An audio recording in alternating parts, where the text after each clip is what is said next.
Prime Minister Phashignan, I suppose you were disappointed with the missed opportunity in Grenada. But some people are saying that the European leaders, including France, of course, made a mistake by not inviting, for instance, Turkey and others. How do you assess yourself what happened in Grenada? Thank you very much. The fact is that the meeting in Granada and the format of that meeting was agreed in 15 July of 2023 in Brussels. So there wasn't just a matter of planning during 1 week or 10 days or even during months. So we three, President Michel, President Aliyev, and myself, we agreed on that, and we preliminarily agreed on the format of Granada meeting. In Chisinau, it was, if I'm not mistaken, in June. And first five-sided meeting happened there, and preliminary there was agreed that the next five-sided meeting, it's very important that the concrete, the list of participants were decided there. And after that, in 15 July in Brussels, we reconfirmed that. And by the way, it was publicly announced. So I wasn't informed that there is some other version of that, because when we were discussing, we're preparing for Granada meeting, our perception and reality was that it is already decided, agreed, etc. So the refusal of Azerbaijani president to come to Granada, it isn't connected with the, I think, other factors. It was just matter of addressing what was already agreed. Do you think that Iran has a specific plan on the issue between Azerbaijan and Armenia? We know that Iran make it clear that that country defends the peace process based on the sovereignty, territorial integrity, and inviolability of borders.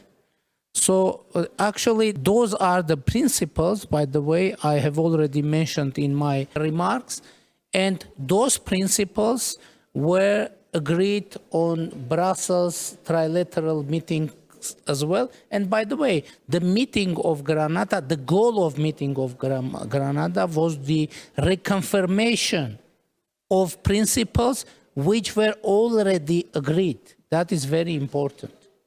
And now many people, they are discussing, they are trying to assess the possibility of signing peace agreement between Azerbaijan and Armenia.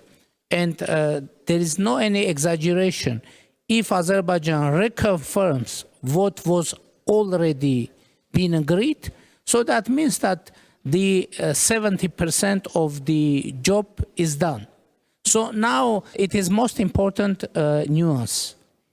Whether Azerbaijan confirms what have been already agreed during our negotiations in Brussels and which was recorded in the public statements of Charles Michel. Thank you very much. I'm the ambassador of Azerbaijan to France. I would like to greet, first of all, the speakers and also for you, moderator. Well, I would start by touching upon the issue that, moderator, you touched, that you are in France is feared. France is feared about the so-called threat to be posed by Azerbaijan against Armenia. Let me stress that this fear is absolutely baseless, because what Azerbaijan has done until today is restoring sovereignty over its territories, which is recognized, by the way, by the international community. So, in fact, we have gained what belonged to Azerbaijan by international law. And as Azerbaijan has already declared and redeclared every time that we are interested in peace, we not only declared Azerbaijan was the initiator of the process of normalization with Armenia immediately after the end of the war of 2020. And of course, Azerbaijan is for direct dialogue between Armenia and Azerbaijan. And I would touch also the issue that have been touched upon on the Granada and the position of Azerbaijan. I think the position of President of Azerbaijan have been clearly stated. The day before Granada, France foreign minister visited Armenia and declared the decision to arm, to send armament to Armenia. So was it really the purpose to serve the peace and normalization in the region by deciding arming Armenia? By deciding supporting the revanchist ideology in the country. So of course this was a decision taken against, and from the other side France was intending to participate there as the mediator. So the country which takes openly publicly the side of the one country and declares public that I'm sending armament to the country, then says that I'm the mediator. From the other side, the leaders denied also participation of the president of the Turkey. So this explanation was publicly said by Azerbaijan. And I would also like to reiterate the position of Azerbaijan, which is about normalization, which is about return of the lasting peace to the region. And I would like again to both of the speakers, because I understand the common message here was about the return of the lasting peace to the region, because this is what we need. And this is the position of Azerbaijan. And by the way, by the signing of the treaty, the principal position of Azerbaijan is that this treaty should be based on the norms and principles of international law. The respect for the principles of international law, respect to the borders, internationally recognized border by the international community, and respect to the sovereignty of all countries in the region. Thank you. Thank you, Ambassador. Do you want to comment, Minister? Yes. I heard that message and you heard that message about the intentions of Azerbaijan, and about that I assess that positive, but from the other side I would draw your attention that growing wording of Azerbaijan calling actually all the Republic of Armenia Western Azerbaijan. It is very concerning message, and which is very important, that wording, that narrative is being sponsored by the government officially. But there is very simple question. There is no need for further arguments. If Azerbaijan reconfirm three principles that were agreed with participation of President of Azerbaijan, that means we can move forward. I would like to touch upon the issue connected with the France, Armenia, etc. You know, any country, any sovereign country has opportunity to have army and to obtain armament, etc., etc. Prime Minister, every country has a right to defend itself. Yeah, I'm sorry. I should have said right.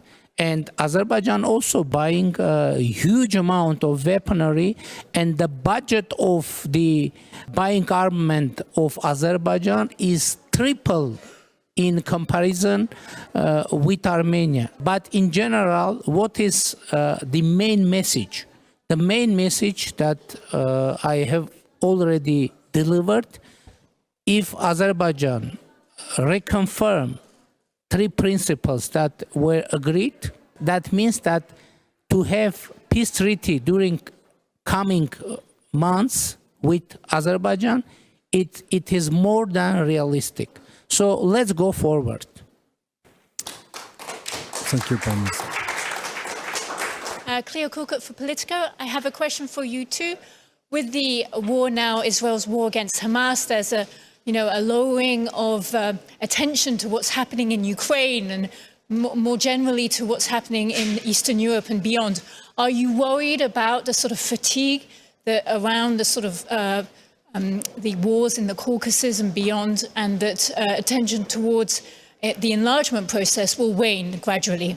First of all, I would like to welcome the decision of European Commission to recommend the European Council to grant the candidate status to Georgia. And I think I won't congratulate on that now. After European Council will make decision, I will congratulate you officially. So I think it is very important process, and we are following very carefully after what happening. And we hope that, and we wish all the success to Georgia in this way. And unfortunately, as Prime Minister Garibashvili said, we have many threats and many conflicts in the world, and our mutual task to work on and to continue to address all conflicts, understanding that it isn't easy. If it would be easy, it would have solved long ago. So it is our personal and political task to address the conflict, to solve that, and our duty as well to do our best to be successful on that path.